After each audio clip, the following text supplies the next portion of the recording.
At least 20 people have died following a tanker explosion in Delta State.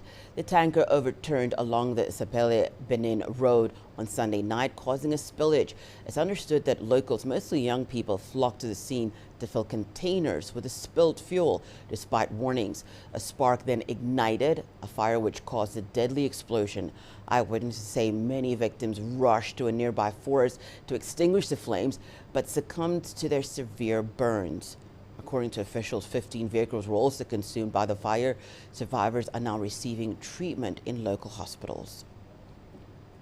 Well, for more on that story, Deji Badmosi is in Lagos and joins us now for the latest. Hi there, Deji. What a tragedy. Such a very, very sad story. Deji, what is the latest on the tanker explosion? Well, Hannah, you're quite right. It's quite tragic, and this is one accident that should not have happened in the first place, may probably not have happened if the road in that area is in a good condition. The road is in a horrible condition. Is a reason why this tanker actually fell on its side and then leading to this tragic incident. So the latest is that the area has now been cleared. Of course, the dead bodies have been moved to the mortuary. We still do not have a clear and confirmed figure yet.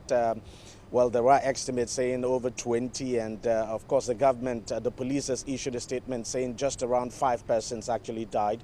But of course, there are fears that the number may rise because we understand quite a lot of the victims ran into the nearby bush, and so the whole place is still being searched to see if more bodies will be recovered. But as I said, the road in that area, it's horrible, and it's unfortunate that people appear not to be learning any lesson at all. I actually traveled on that road sometime in August, and there was a similar incident, but this time it didn't lead to any explosion at all. A tanker fell in the same area, and people came out to scoop fuel. And, well, they were lucky then that the tanker didn't explode, but then this time, the casualty figure may probably have been worse if not for the fact that this happened around 12 a.m. that day. So, I mean, if it had happened, say, during the day, things might actually have been worse, Hannah. So, Deji, just from what you've described and from what the stories are saying of the people that had gone there and were scooping up this fuel, it almost sounds as a desperation that's coming from certain communities considering the fuel situation. But other than that, Deji, how has the government responded to this?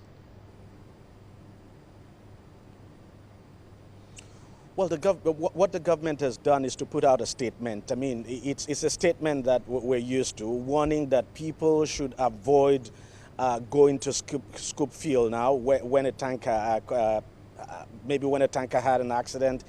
But, you know, this is a warning that the government has always put out. Unfortunately, people do not appear to be heeding to this warning. And, you know, we've had this several times in the past. So and unfortunately, because people are not heeding the warning, you just can't rule out the possibility that if a tanker fell somewhere, people would still go there to scoop fuel. So the government says, the government has been issuing that warning, of course, and everyone is waiting to see what the government, of course, does with that road, because the condition of that road has been in a very bad shape for a very long time. The government hasn't said anything about it, but of course, before now it has said it's going to fix all the federal roads in this country, but that road is very strategic and needs urgent attention. And honestly, this incident now makes it, you know, it paints the urgency with which the government needs to respond. But then the government says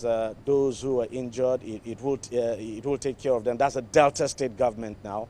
And that state government, of course, has called on the federal government to try as much as possible to fix that road very quickly, because the road is actually a federal road.